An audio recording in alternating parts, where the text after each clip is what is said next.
अस्सलामु अलैकुम वरहमतुल्लाहि वबरकातुहू। मैं हूं मोहम्मद याहिया और आप देख रहे हैं याहिया फूड्स यूट्यूब चैनल। तो आज हम बनाएंगे इंशाअल्लाह खीर मिक्स। तो इसको बनाने के लिए कौन कौन सी चीज़ें चाहिए, तो चलें आए शुरू करते हैं। खीर बनाने के लिए ये मैंने 1 लीटर दूध ले लिया है और ये हमें टूटी फ्रूटी चाहिए, मुरब्बा, रंगदार खोपरा है, सजावट के लिए ये चाहिए, और ये मेरे पास खीर मिक्स का पैकेट है। 1 लीटर का ये फार्मूला है सारा। तो इसके अंदर ये सारा कुछ मौजूद होता है, कोई चीनी वगैरह किसी चीज़ के डालने की ज़रूरत नहीं होती। तो इसको अभी तैयार करते हैं, तो चले आए शुरू करते हैं। जी तो दोस्तों, ये हमने दूध चूल्हे के ऊपर रख लिया है और आग नीचे जला ली है।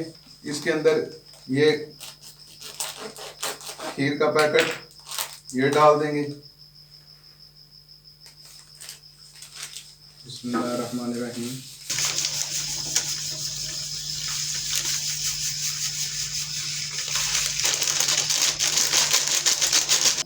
क्योंकि इस पैकेट के अंदर सारी चीज़ें मौजूद होती हैं, चीनी, चावल वगैरह, और खुश्क जो मेवे होते हैं वो भी इसके अंदर मौजूद होते हैं, बादाम, पिस्ता वगैरह। तो इसलिए आपको किसी और चीज़ की ज़रूरत नहीं होती डालने की। तो ये बड़ी ज़बरदस्त बनती है। तो अभी इसको अच्छे तरीके से पकाएंगे। जब इसके अंदर उबाल आ जाएगा तो फिर इसको 20 मिनट तक धीमी आंच पे पकाएंगे। तो फिर ये हमारी खीर तैयार हो जाएगी। तो अभी जब इसको उबाल आएगा तो फिर आपको दिखाते हैं। जी तो दोस्तों, ये हमारी खीर को पकते हुए तकरीबन 25 मिनट हो गए हैं।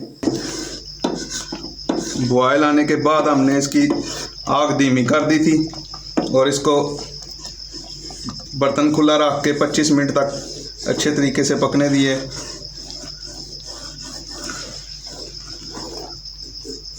और ये देखें कितनी ज़बरदस्त हमारी खीर तैयार हुई है, सही गाढ़ी हो गई है। ये देखें। अभी मैं इसको डिश आउट करके आपको दिखाता हूँ और इसकी फाइनल लुक दिखाता हूँ। हमारी खीर तैयार है। ये देखिए कितनी ज़बरदस्त और गाढ़ी खीर हमारी तैयार हुई है। अभी ये काफ़ी गर्म है। अभी इसको बर्तन के अंदर शिफ्ट कर देंगे। बिस्मिल्लाहिर्रहमानिर्रहीम पढ़ते हुए देखिए कितनी ज़बरदस्त और गाढ़ी हमारी खीर तैयार हुई है।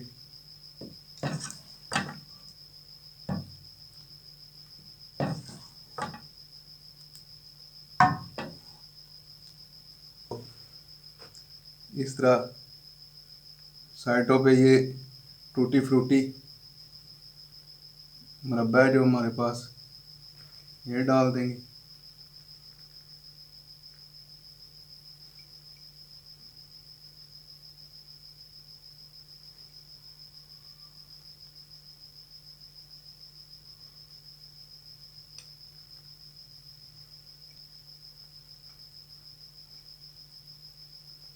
थोड़ा सा इस तरह दरमियान में डाल देंगे। जी तो दोस्तों, ये हमारी खीर की रेसिपी आपको कैसी लगी? तो इंशाल्लाह मिलते हैं नेक्स्ट वीडियो में। तब तक के लिए अल्लाह हाफिज़।